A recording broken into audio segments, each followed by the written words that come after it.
사랑하는 성도 여러분, 어, 올 이제 마지막 주이죠. 우리가 2024년 올해 마지막 주를 보내면서 참 마음을 놓을 수 없는 그런 한 해를 보내구나, 또 보내고 있구나, 그런 생각을 합니다. 아침에 교회 나오면서 잠깐 TV를 이렇게 보고 나오는데 집사람에게 인사하고 나오려고요. 그러는 걸 봤더니 목포에서 대형 사고가 났더만요. 마지막 순간까지 비행기가 그렇게 추락해서 귀한 생명에 앗아가는 그런 큰 슬픔을 보면서 이 나라를 걱정하지 않는 사람이 없을 것입니다. 그러나 오늘 우리는 하나님 나라의 백성으로서 우리가 이 땅에서 어떻게 하나님 나라를 증거하며 살 것인가? 천국은 이미 왔고 아직 오지 않았습니다. 우리는 하나님 나라의 오심과 아직 오지 아니한 그런 불연속성, 긴장감 안에서 살고 있는 것이 오늘의 우리 백성들의 현황입니다. 오늘 우리는 하나님 나라가 성장하는데 이 성장하는 하나님 나라가 언제까지 성장할 거라고 합니까? 이 성장은 결코 멈추지 않습니다. 우리 주님 재림하셔서 우리가 하나님 앞에 부활의 생명으로 온전히 설 때까지 이 하나님 나라는 그 성장은 멈추는 법은 없습니다. 그러죠? 자, 그렇다면 오늘 나 자신도 제가 아침마다 딱 보는 사진이 있습니다. 그건 14년 15년 전에 가신 저희 아버지와 어머님 사진이 제 책상 서고에 조그맣게 이렇게 두 분이 여행 가셔서 찍었던 사진을 꼭 두고 있어요. 참 우연스럽게도 저희 아버님은 저희 어머님 생일날 돌아가셨고 저희 어머님은 저희 아버님 생신에 돌아가셨어요. 고향 땅에서 저희 그 부모님을 세상에 없는 인꼬부라고 이렇게 소문나신 분이에요. 근데 생일도 이렇게 교차해서 가시더라고요. 그것을 보면서 항상 제가 두 분이 살아계실 때는 그런 사랑을 못 느꼈는데 가시고 나니까 제가 어제 생일을 맞이했거든요. 73살의 생일을. 그러면서도 부모님을 보면서도 그 부모님이 나를 어떻게 사랑하셨고 나를 성장시켜 왔는가, 그런 생각을 해봅니다. 저희 동기 목사님 중에 한 분 이미 하늘나라 가셨는데요. 저보다 조금 나이가 한두 살 더 위여가지고 병으로 가셨는데 이분이 목사 안수를 받고 난 뒤에 그 부모님 앞에 안수받고 첫해 명절날, 부정날 부모님 앞에 가서 웃으면서 그렇게 이야기를 했다고 자랑스럽게 말해요. 아버지, 어머님, 저도 이제 목사 안수를 받고 주의 사자가 됐으니 주의 사자가 아버지, 어머님한테 절을 못하고 아버지, 어머니가 나한테 절해야 되지 않겠소? 이거 세상에 싸가지 없는 짓거리죠. 그러죠? 안 그래요? 목사 안 될 사람이 목사 된 거예요. 그래서 하나님 빨리 데려갔을 것 같아요. 자, 어떤 자녀가요, 고향을 떠나와서 그 타향에서 큰 성공을 이뤘어요. 성공을 이루고 이제 좋은 차를 아마 수입차 정도 타고 갔겠죠. 벤츠나 포르쉐나 타고 갔을까? 가가지고 동네 사람들 다 모아놓고 큰 잔치를 벌였어요. 잔치를 벌이면서 자기 부모님에게 한 1억쯤 되는 통장을 내놓으면서 아버지, 어머니, 그동안 나를 키우느라고 수고 많이 하셨습니다. 이제 이걸로 퉁치면 되겠죠? 그럼 어떻게 됩니까? 이건 정말 세상의 불효자식이에요. 오늘 우리는 부모의 사랑을 머금고 이렇게 성장했습니다. 그러죠? 부모의 사랑이 우리를 키워왔어요. 마찬가지로 여러분은 하나님의 백성이 되기까지 누구의 사랑을 받아왔습니까? 하나님 그분뿐이 없어요. 하나님의 사랑 아니고서는 우리가 오늘 이 시간에 이렇게 서 있을 수가 없고 앉아 있을 수가 없고 우리가 예배 드릴 수가 없는 것입니다.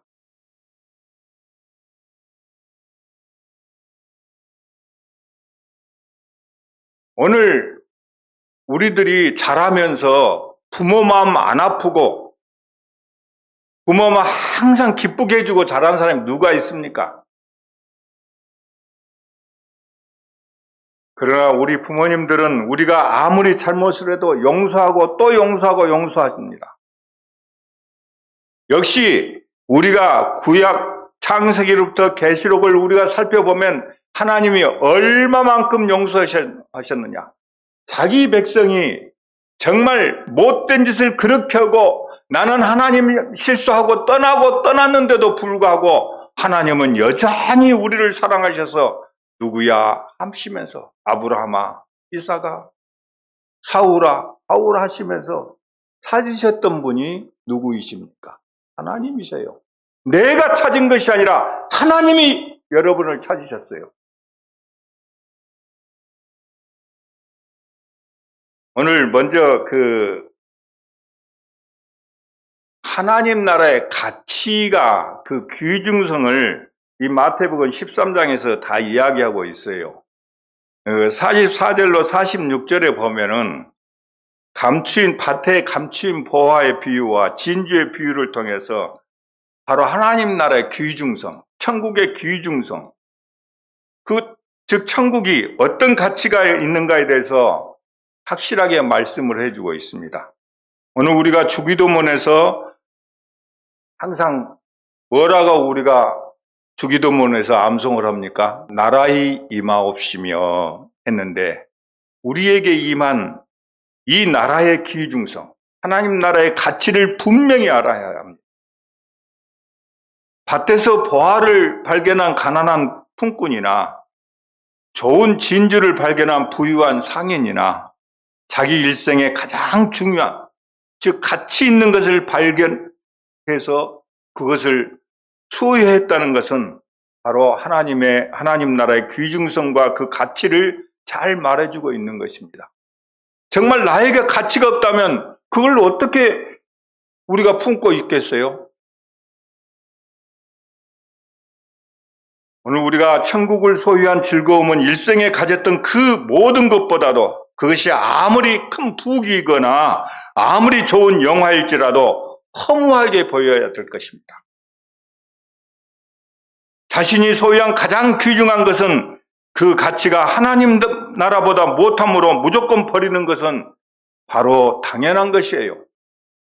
내가 아무리 좋은 것을 가졌어도 천국보다 더 귀한 것이 뭐가 있겠어요? 바로 하나님 나라의 가치와 그 귀중성을 알면 천국을 위해서는 우리는 과감히 버릴 줄 알아야 됩니다. 또 버리는 것이 마땅합니다. 이게 우리가 성장해 나가는 것이죠.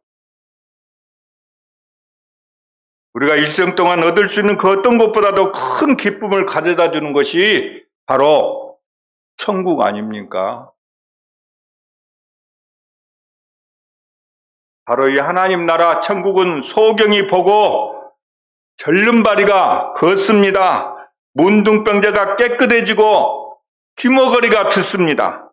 죽은 사람이 살아나고 바로 여기서는 사람의 생활을 괴롭히는 모든 것이 다 사라집니다. 즉 슬픔과 고통과 질병과 죽음 등이 예수 그리스도의 구원 역사로 다 제거되어집니다. 이처럼 우리들에게 기쁨과 행복을 주고 있지요. 영원한 생명이 허락되었고 하나님의 자녀가 되어졌습니다. 죄의 세력, 죽음의 공포가 물려쳐지는 영원한 생명인 참 구원이 바로 하나님의 바른 다스림이 바로 이루어집니다. 이것이 하나님 나라의 귀중성이고 하나님 나라의 바로 천국의 가치입니다. 오늘 이제 본문으로 한번 눈길을 돌려봅시다. 이 두 비유는 같이 묶어서 생각하는 것이 좋습니다. 겨자씨 비유와 누룩 비유는 같이 우리가 생각을 해요. 왜냐하면 이 겨자씨 비유는 하나님 나라에 있어서 외적인 성장을 말해주고 있고, 누룩의 비유는 내적인 성장을 말해주고 있어요. 성장이라는 것은 겉으로만 성장하는 것이 성장이 아닙니다. 우리가 바로 내적인 성장과 예적인 성장이 함께 갖추어져야 온전한 인격체로의 성장을 가지는 것이에요. 제가 요새 즐겨보는 그 책 중에 세계적인 법철학책을 지금 보고 있는데, 그분 그 책에서 보여주는 것이 아주 머릿속에 딱 박히는 말 한마디가 있는데, 우리 인간의 감정은 우리의 언어를 억압한다, 그렇게 쓰여 있어요. 언어는 뭡니까? 우리가 말하는 언어는 우리의 지정의의 인격체를 드러내는 것이 언어예요. 그 사람이 요구하는 인격을 가지고 있고, 정말 우리가 그러지 않고 말을 통해서 야, 저 사람 귀한 사람이다, 그렇게 느끼듯이. 그런데 그 언어보다도 더 먼저 우리를 다스리는 것이 감정이라는 것입니다. 사람의 감정. 내가 한번 싫으면은 저분이 어떤 좋은 말을 해도, 우리에게 감화를 끼치고 우리에게 유익을 줘도 그냥 싫은 거예요. 감정이 싫은 거예요. 오늘 우리는 바로 우리 안에 있는 이 외적 성장은 바로 내적 성장에 받침이 없으면 성장하지를 않습니다. 오늘 이 겨자씨 비유는 비록 작은 것이라도 그 작은 씨에 생명이 있어서 성장합니다. 어느 정도 성장하는가 하면은 공중의 새가 와서 깃들 정도로 성장한다는 외적 성장을 나타내고 있지요. 그리고 누룩의 비유는 그것은 비록 작은 것이지만 그 효력은 매우 큽니다. 비록 들리는 소리는 없을지라도 그 전체를 변화시키고 있죠. 이것이 바로 내적인 성장, 내적인 바로 변화를 가리키는 것이에요. 그 외경 도마복음이 있어요. 도마복음에 오늘 이 본문의 말씀을 뭐라고 말하고 있냐면은, 우리 성경에는 정경과 이 정경 속에 들어가지 못하는 외경도 있습니다. 여러분들은 이제 외경을 별로 잘 보지 않는데, 천주교에서는 이 외경을 굉장히 중요시 여깁니다. 우리가 보는 성경 66권 외에 이 외경까지라도 성경으로 그냥 그대로 받아들이고 있어요. 그리고 우리가 그런다고 해서 이걸 안 읽을 필요는 없어요. 아주 우리들이 알지 못하는 사실들도 거기서 이제 볼 수 있는데, 어쨌든 이 도마복음에 제자들이 예수에게 말했다. 하늘나라가 무엇과 같은지 우리에게 말하소서. 그는 그들에게 말했다. 그것은 모든 씨들보다 더 작은 겨자씨와 같다. 그러나 만일 그 씨가 경작하는 땅에 떨어지면 그 땅이 큰 가지를 내고 그 가지는 하늘의 새들로 깃들이게 되리라. 예수는 말했다. 아버지의 나라는 어떤 여인과 같다. 그 여인은 누룩을 조금 가지고 그것을 반죽에 넣어서 그 반죽으로 큰 빵을 만들었다. 귀 있는 자는 들으라. 이렇게 되어 있어요. 여기서요, 우리가 한번 생각해 봐야 될 것은 뭐였냐면은,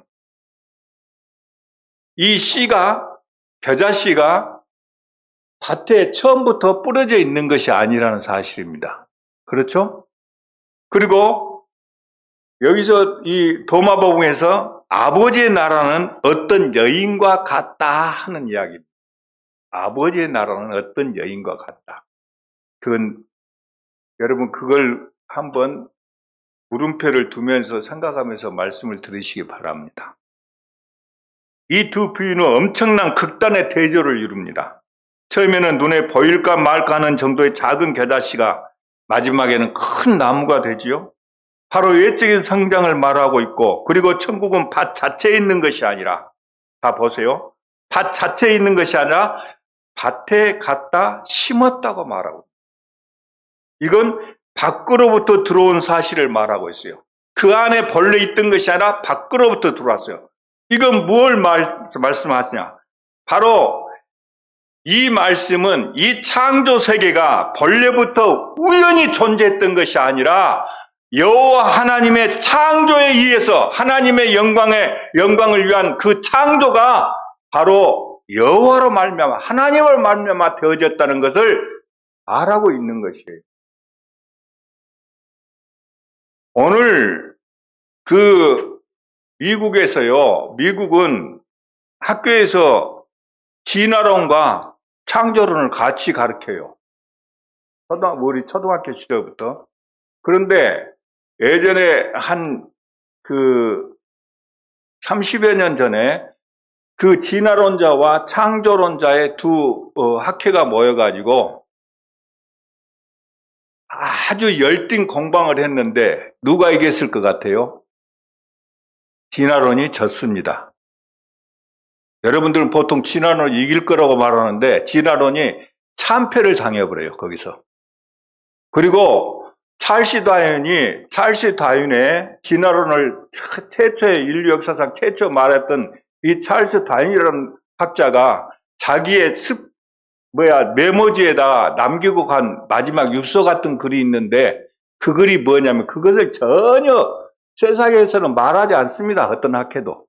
그런데 그 글이 뭐냐면 진화론은 자기의 습작의 하나의 상상에 불과했다. 그렇게 말하고 와요. 그리고 하나님 앞에 회개하고 하나님 나라로 갑니다. 여러분, 제일로 재밌는 것은 우리 그리스도인들도 닭이 먼저냐 달걀이 먼저냐 할 때 여러분 누가 먼저라고 합니까? 이건 풀리지 않는 수수께끼라 그죠? 그건 잘못된 거예요. 닭이 먼저지 달걀이 먼저 아닙니다. 하나님께서 창조하실 때 보세요. 창조하실 때 창조의 틀을 만드시고 거기에 구조물을 넣으시고 하는데 첫째 날부터 셋째 날까지 창조의 구조, 틀을 만들고 그 구조에 마땅한 것들을 넷째, 다섯째, 여섯째 날에 다 집어넣으세요. 창세기 1장에 딱 보면 그런 구조로 되어 있어요. 그런데 하나님이 모든 것을 만들 때 종류를 만들어요. 종 속에 류를 심어 놓으세요. 고양이과라는 종에 고양이라는 과에 류를 집어넣어서 그 고양이과에서 고양이도 나고 호랑이도 나오고 그 고양이과 동물도 많지 않습니까? 이걸 류를 개발할 책임을 누구에게 줍니까? 아담에게 주어요. 그러니까 닭도 청개도 있고 오골개도 있고 많지 않습니까? 이걸 개발해야 될 사람은 누굽니까? 과학의 힘을 빌려서 과학은 없는 것을 만든 것이 아니라 창조 속에 하나님이 숨겨놓은 것을 바로 우리들이 끄집어낸 것이 과학의 일이에요.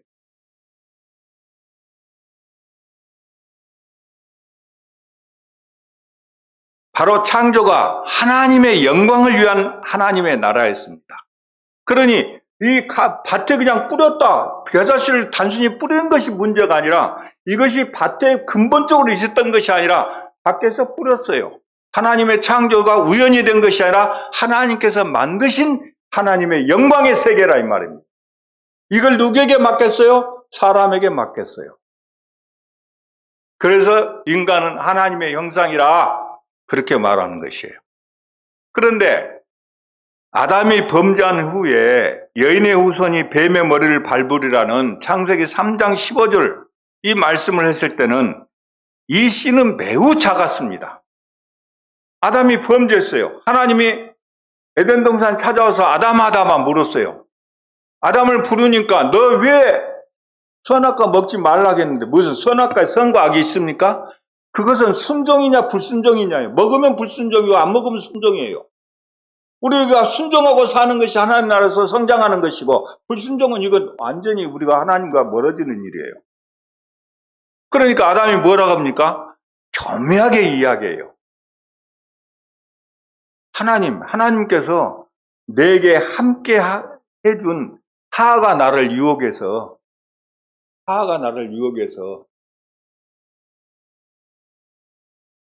내가 하나님 앞에 불순종하게 되었느라고. 또 하나님 하하게 물으니까 하하는 하나님이 뱀이 하나님이 나에게 주신 뱀이 나를 유혹함으로. 그리고 핑계대 버리죠. 그때 하나님께서 여인의 후손이 뱀의 머리를 밟을 것을, 바로 구원을 약속하십니다. 그 순간에도 그렇게 하나님을 철저히 배반했던 아담과 하와에게 하나님이 에덴의 동산에 스스로 찾아오셔서, 아담과 하와가 먼저 찾았던 것이 아니라 하나님이 우리를 이 인류에 찾아오셔서 뭐라고 약속했어요? 뱀의 머리를 밟을 것이라는 그 구원의 주를 약속하십니다. 세상은 온통 다 사탄의 손아귀에 들어갔는데 천국을 회복하시겠다는 구원의 주는 지금 아주 눈에 보이지를 않습니다. 그렇죠? 물론 그 나라가 성장해서 아브라함과 후손에 의해서 이스라엘이라는 국가를 주었지만은 그것은 세계에서 지극히 흔적이 없을 정도로 작은 범위였고 힘도 연약했습니다. 이스라엘이 세상에서 큰 빛으로 나타나서 일반 역사가들의 눈에 띈 적이 없었어요. 한번 보십시오. 이스라엘은 바로 얼마나 그들이 아수르라는 나라에, 바벨론이라는 나라에, 로마의 헬라 제국에 얼마만큼 핍박을 받고 그렇게 살아왔습니까? 오늘 세상 제국은 모든 세상을 지배할 것처럼 그들이 창궐하고 그렇게 일어섰어요. 그러나 하나님 나라는 비록 작게 시작을 했어도 여기에는 생명이 있습니다. 세상 나라에 없는 생명이 있어요. 바로 여러분에게는 생명이 있습니다. 예수 안 믿는 사람에게는 지금 그들에게 겉으로 보이는 생명이 풍성한 것 같아도 아닙니다. 예수 믿어야 진정한 하늘의 생명이 우리에게 와 있는 것이에요.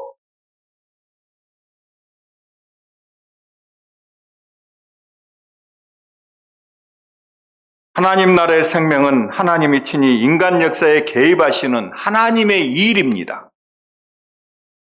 우리가 생명을 우리 스스로 취득한 것이 아니라 하나님이 인간 역사에 개입하시는, 우리를 구원하시는 하나님의 일이 바로 우리의 생명이다 이 말입니다.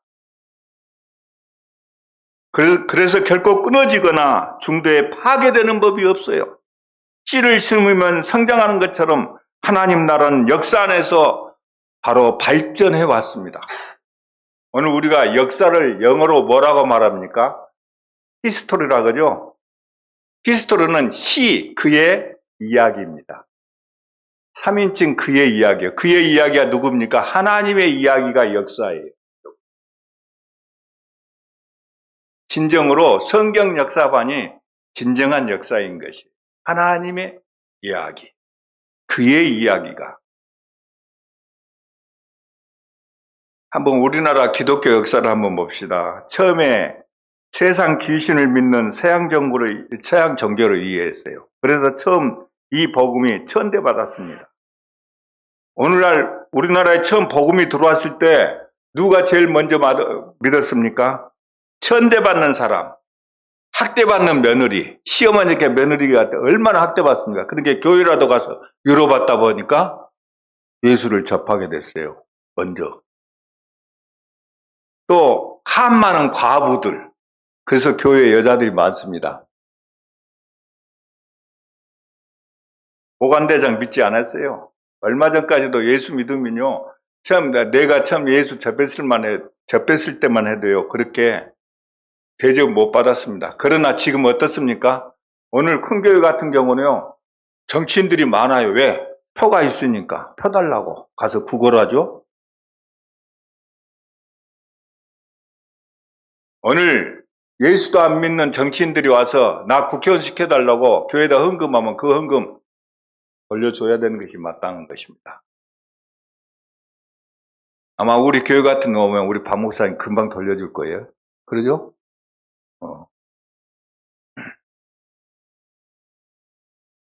오늘 교회가 이렇게 외적인 성장은 어마어마하게 됐어요. 외적인 성장. 그러면 이 외적인 성장이 다 하나님 나라인가?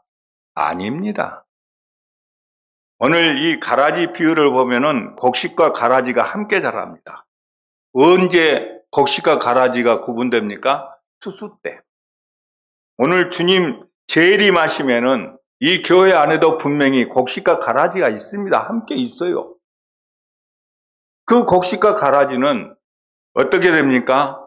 우리 주님 재림 하시면 안전하게 구분되어질 것입니다.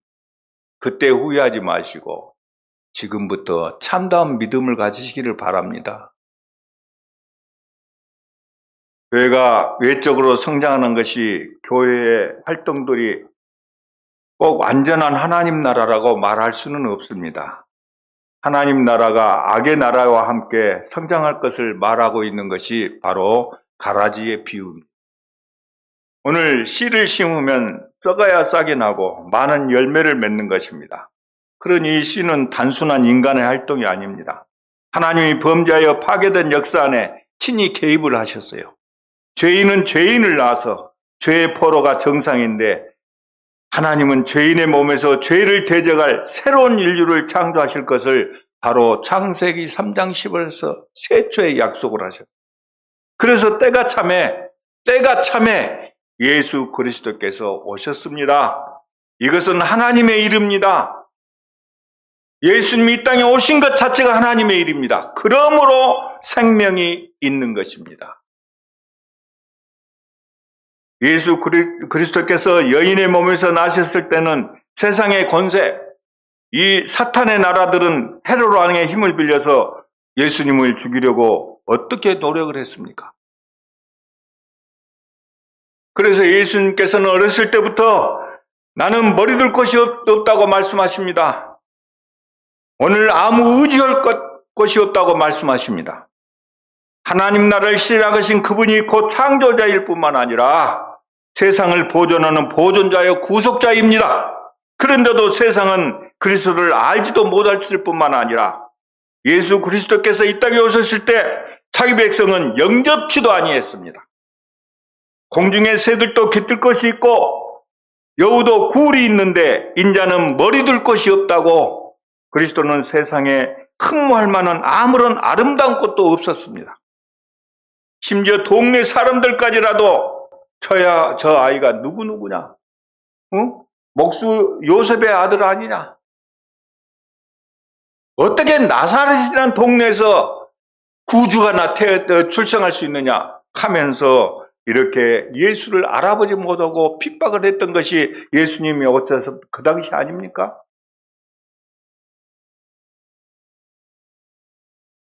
그러나 우리 주님께서는 십자가를 지실 때는 어떻게 됐습니까? 세상도 깜깜하고 세상과 하나님까지도 얼굴을 돌렸지만은 그리스도는 친히 재림하실 때는 하나님의 크신 영광의 빛 가운데 재림하실 것입니다. 그때는 세상을 주님 발 앞에 다 굴복하게 될 것입니다. 또한 예수 그리스도를 따라다니는 12제자가 지극히 작은 무리였습니다. 그들은 갈릴리 어부가 대부분이었고 배우지도 못한 사람들이었습니다. 그리고 고린도전서 1장에 보면 초대교회 성도들은 세상에서 놀림받고 멸시를 받고 천대받은 자들이고 학벌도 없고 문벌도 없고 지혜도 높지 않는 거의 노예 신분들이었어요. 정말 별 볼 일 없는 사람들이었어요. 초대교회 보면은. 근데 하나님께서 지극히 천하고 약한 것들을 붙들어 세우셔서 높고 강한 자들을 부끄럽게 하시려고 하나님은 그러한 사람에게 믿음으로 부엽게 하셔서 그리스도의 나라가 전파되도록 하나님의 능력에 합당케 세우셨습니다.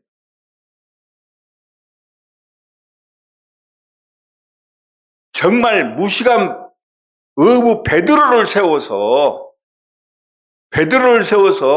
하나님 나라가 이 세상을 정복하게 만들었다 이 말이에요. 여러분, 우리는 외적인 것에 치우쳐서는 안 됩니다. 우리가 교회가 숫자가 작다고 실망하거나 그러면 안 됩니다. 여러분들이 일당백입니다. 제가 볼 때는 일당백이 아니라 일당만이에요. 우리 교회 같은 교회가 우리나라에 얼마나 될 것 같아요? 그렇게 많지 않습니다. 다 외형을 추구하죠.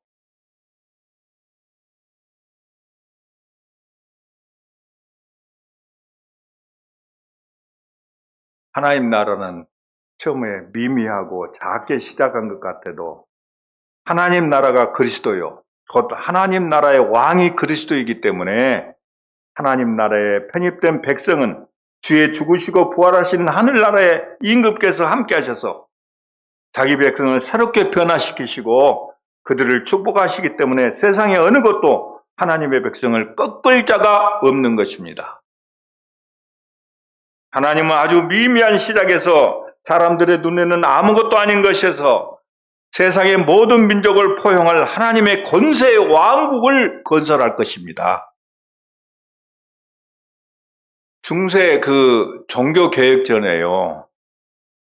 이 요한 훅스라든지 쭈빙겔리라든지 유클리프라든지 이런 그 개혁자들이 마르틴 루터 이전의 개혁자들이죠. 이런 개혁자들이 하나님의 위대한 진리를 밝혀서도 세상의 권세에 의해서 전부 이 사람들이 화형을 당해버려요. 세상의 구경거리가 되고 천시를 받았습니다. 아주 오히려 이런 쭈빙길리나 유클리프 같은 이런 개혁자들을 하나님을 대적하는 대적자들로 이렇게 만들어버렸습니다. 그러나 여러분, 하나님은 시작하신 일을 결단코 중단되게 하신 일이 없습니다. 하나님은 세상에 없는 고집쟁이입니다. 그 누구도 하나님의 고집을 꺾을 자가 없습니다. 한번 생각해 보시세요. 엘리야 시대 때 어땠습니까? 엘리야가 특심해요. 기도하는데 하나님 아버지 아무도 없나이다. 내가 그 노단나무 밑에서 특심하고 있나이다. 하나님이여, 이 백성 이 나라를 어떻게 하겠습니까? 했을 때 하나님께서 엘리야에게 뭐라고 말씀하셨습니까? 엘리야도 알지 못하는 7천이라는 하나님의 백성을 숨겨놨던 그 인원을 하나님이 엘리야 앞에 내놓지 않았습니까? 하나님은 하나님의 백성들이 엄청난 고난과 핍박 가운데서도 자기 백성을 지키시는 분이 하나님이십니다. 우리 눈에는 안 보이는 것 같아도 하나님은 정말 희미한 빛 가운데서 자기 백성을 지켜서 오늘 이렇게 하나님의 구원을 이루시고 있는 분이 하나님이세요. 이런 분 앞에 우리가 가만히 주저앉고 있겠습니까?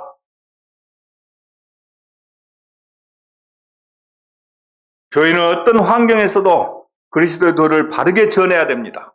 어떤 환경에서도 진리를 바르게 증거해야 됩니다. 그런데 교회가 아무 부끄럼 없이 교회를 통치하는 지도자들이 오히려 하나님의 도를 해방하고 있어요. 여러분, 하나님 내한테 주거 하는 그 교회는 2만 명, 3만 명 모인대요. 제가 그 동네에서 한 50년 살았거든요. 그걸 가지고 우리 교회한테 되면은 게임도 안 되죠. 숫자 갖고. 그 교회가 잘 된 것입니까? 그리스도의 도를 명확하게 증거하고 진리를 바르게 선포해서 여러분들이 진리 알게 설 수 있게 하는 우리 교회야말로 바른 교회고 하나님의 눈에 드는 교회 아니겠습니까? 자긍심을 가지십시오. 힘을 가지십시오. 가서 힘차게 증가하십시오. 제가요, 나이는 박 목사님보다 훨씬 위인데 몸은 좀 더 건강한 것 같아요. 그러죠? 좀 건강했으면 제가 집에 있으면 아침을 먹고 나면 8시에서 8시 30분 사이에 운동을 나갑니다. 일 나가지 않으면은 지금도 일은 하는데 그렇게 많은 일을 하지 않으니까 나가서 김포에 있는 주변에 우리 집 주변에 있는 한번 쭉 1시간 정도 평지를 걸어요. 호수공원을 있고 그래서 그런 다음에 주변에 있는 산을 갑니다. 그러니까 하루에 한 번은 꼭 산을 낮은 산이든 높은 산이든 가요. 그러고 한 11시 반쯤 돌아와서 샤워하고 이제 점심 준비해서 사랑하는 마누라 밥을 먹여야 되니까 그렇게 하고 저도 먹고 그러고 난 다음에는 이제 심심하니까 책을 봐요. 요새는 무슨 책을 보냐면은 한강 작가의 책을 지금 한 4권쯤 봤어요. 그리고 계속 그 책을 구입해서 보고 있는데 참 여러 가지 그 볼만한 그런 책이더라고요. 그리고 더군다나 노벨 문학상을 우리가 온서로 보지 않습니까? 그러죠? 이런 자긍심이 있어야 됩니다. 그리고 이제 성경 좀 보다가 목사님 목요일날 급히 전화가 오셔서 또 다 그 책 치워버리고 빨리 성경을 봐야 되니까 또 목사님이 금방 저기 주보 만들어라니까 이 본문을 달라고 그래서 그 시간에 열심히 본문을 만들어서 주고 그리고 성경을 계속 봐오고 목사님이 아프신 것이 내가 잘 안 보는 성경을 보게 만들구나 하고 내가 복 받았다고 생각하네요 또. 여러분 우리는 항상 긍정적으로 살면서 정말 우리가 기도하면은 그 기도가 우리가 진리 안에서 살 때 그 기도가 맺히지 않습니다. 바른 도를 행하고 살 때 하나님의 말씀에 우리가 믿음으로 성장할 때 그 기도가 바로 하나님께서 들으시는 기도가 되는 것이에요. 그러지 않고 우리가 멋대로 살면서 기도요? 그거 하나님 안 듣습니다. 안 들어요. 기도의 응답은 꼭 내가 하나님 나 뭐 주십시오 하면 하나님 그걸 주실 때 그것이 응답이 아니라 하나님이 들으시는 기도가 기도의 응답입니다. 여러분은 하나님의 들으신 기도를 날마다 하고 계시죠?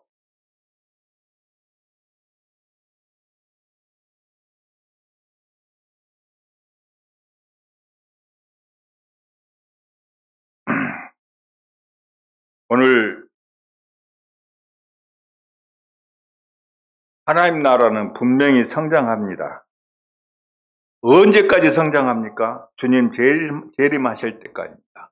하나님 나라는 멈추는 법이 없어요. 우리가 이제 그 교회 직분도요, 높낮이 있는 거 아닙니다. 나나 여러분이나 다 똑같고 장로님이나 평신도 다 똑같아요. 다 똑같은 거예요. 장로님은 높아서 장로님이 되니까 높아지는 것이 아니라 그건 내 일의 분량인 것 뿐이에요. 봉사의 분량이에요. 장로가 됐으면 장로로서의 봉사 많이 하라고 장로시킨 것이지 여러분들이 높아지라고 장로시킨 거 아니에요. 그것이 하나님 나라에서 성장하는 비결입니다. 권사님들은 집사님보다 높으십니까? 아닙니다. 여러분의 책임이 그만큼 많아졌기 때문에 교회가 여러분들을 정말 우대하는 것이에요. 그런다고 해서 나는 평신도고 집사니까 내가 적당히 해도 되겠다. 아니올시다. 맨날 집사로 머물렀고 맨날 평신도로 머물렀으면 여러분 자신들이 하나님 앞에 반성해야죠. 한번 돌아봐야죠. 나도 장로 되겠다, 권사님 되겠다는 그런 욕심이 없습니까? 그만큼 봉사해야죠. 하나님 나라 앞에서. 오늘 누룩의 비유는 내적인 변화라고 했습니다. 누룩은 작은 것이라도 바로 온 자루에 번집니다. 이 자루가요, 어느 정도 되냐면은 서말 36리터 정도 되는 자루예요. 그냥 우리는 자루라면 조그만 자루 말할 것 같아도 여기서 말하고 있는 자루는 이스라엘 그때 당시에 한 36리터 되니까 굉장히 큰 자루죠. 그 자루에 조그만한 누룩이 갔는데 누룩이 어쩌습니까? 나 이거 변화시킨다 하고 소리를 냅니까? 어떻겠습니까? 아무 소리도 들리지 않아요. 미미한 소리도 나지 않아요. 그런데 이 누룩이 이 36리터의 그 모든 누룩을 어떻습니까? 다 변화시켜버려요. 바로 이건 뭡니까? 우리의 내적인 성장을 의미하는데 바로 여러분들이 세상을 그렇게 변화시켜야 된다는 거예요. 오늘 데모크라시 데모하면서 변화시키는 것이 아니라 여러분들이 바로 어떻습니까? 세상 가운데 가 있을 때 바로 그것이 하나님 나라로 변할 수 있도록 만드는 것이 우리의 책무라 이 말입니다.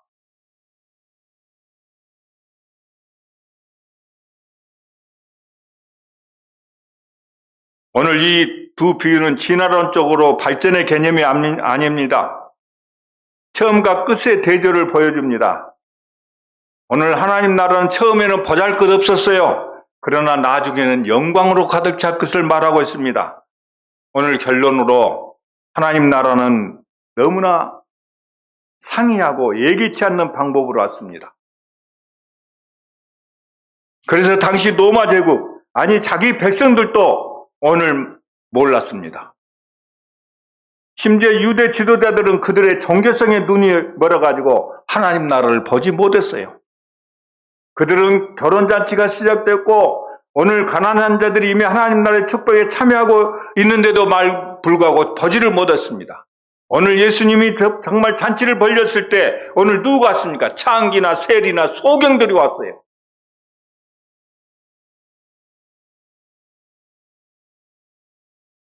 오늘 예수를 믿지 못하고 하나님의 그 생명을 알지 못하는 자들에게는 하나님 나라가 감추인 보화입니다. 감추인 보화예요. 그들에게는 보이지 않습니다. 그러나 우리는 보았고 지금 그 안에 있습니다. 오늘 또 우리는 이 예배에 마라나타 주여 오시옵소서. 주님이 우리와 함께 하시는 것을 우리가 즐기지 않습니까?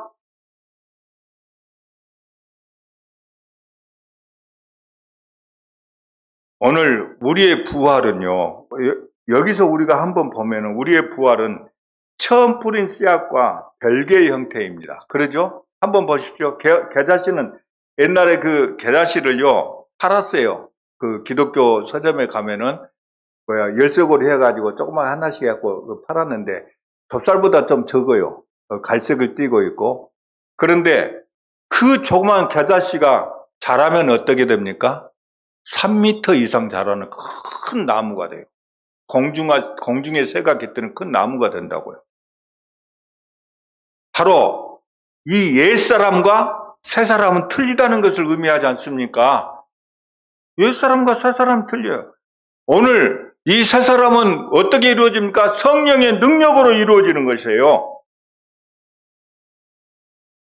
오늘 우리가 하나님 앞에서 정말 우리가 잘못하면 뭘 많이 합니까? 회개하라고 합니다. 회개란 것이 뭡니까? 회개. 구약에서는 지난번에도 말했습니다만 스브라고 말해요. 스브, 돌아오라. 회개가 돌아오는 것입니까? 신약에서는 회개를 어떻게 말하고 있습니까?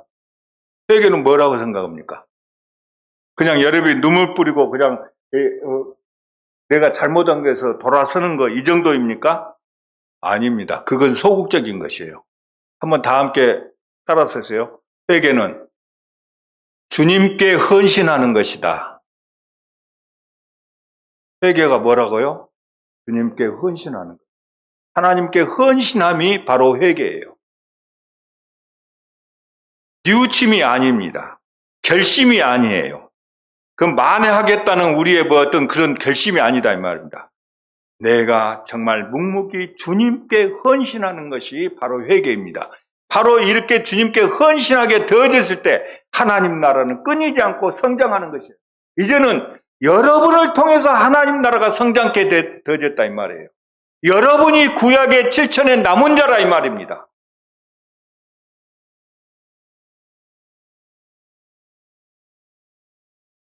우리가 자주 어떤 큰일이 생기면 금식하죠. 금식.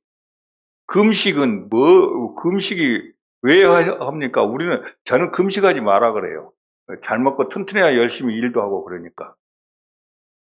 금식이 뭡니까? 뭐 능력을 얻기 위해서 금식한다고 그래요. 40일 금식. 아닙니다.